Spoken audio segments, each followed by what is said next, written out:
Welcome to the Week 7 edition of Peach's Punts. I'm, of course, am Scooby Peach, otherwise known as Peach Slime on DraftKings and Twitter, hoping to bring you a couple Scooby snacks to help out your lineups this weekend.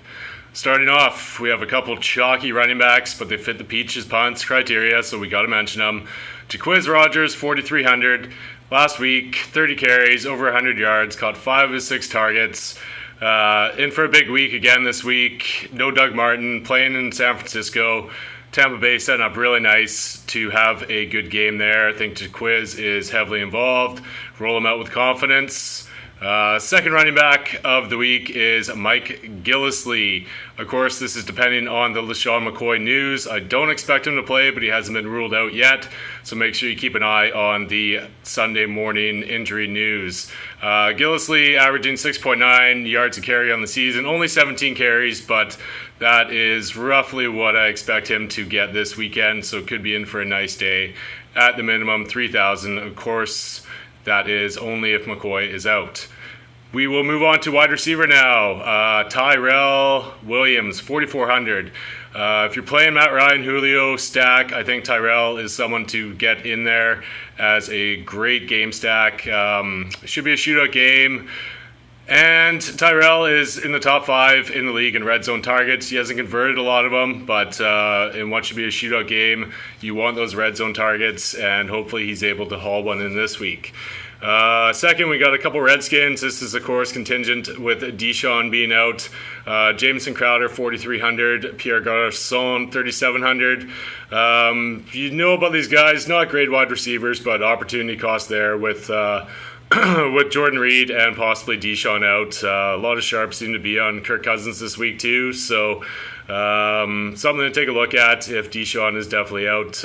Again, Reed has already been ruled out. Another injury replacement possibility, Ricardo Lewis, Cleveland Browns, 3,000. This is if Terrell Pryor is out.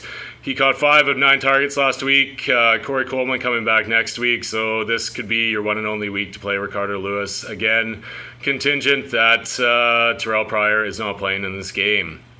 And our last wide receiver of the week is Chester Rogers, Indianapolis Colts, also 3,000. Moncrief's been ruled out, obviously. Philip Dorsett's out. Dwayne Allen out. Targets have got to go somewhere. I think this is going to be a tight game with Tennessee this week. Andrew Luck's got to throw the ball to someone. So Chester Rogers, definitely worth the gamble. He'll be the number 2 wide receiver this week in Indy. Caught all 4 of his targets last week for 63 yards. I think he's in good shape to match that or better that this week. We'll move on to some tight ends on the cheap as well. I will be paying up for wide receiver this week, so I'm going cheap at tight end. First up, we have Vernon Davis. Obviously, Jordan Reed out. Kirk Cousins, already mentioned him. Got to throw the ball to someone. He loves his tight end. Vernon Davis caught 2 of his 4 targets last week for 50 yards, but he had a touchdown at 2,900. You can do definitely a lot worse than that. So liking Vernon Davis this week at the same price range. We got Cameron Brate, Tampa Bay, 2,900. Going along with Jaquiz, like stacking him and Evans together. Again, with Vincent Jackson out, Winston's going to have to throw the ball. It's going to be the Evans, Jaquiz, Brate show against the terrible San Francisco team.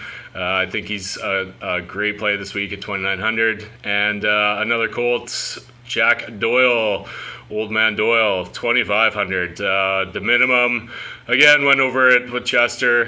Moncrief out, Allen out, Dorsett out. Luck's going to have to throw the ball to someone.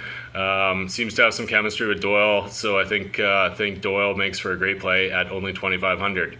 That's it for Peach's Punts this week. Hopefully it is a better week than last week. Tune in for some more breakdowns this weekend. Good luck, everyone, and we'll talk to you soon.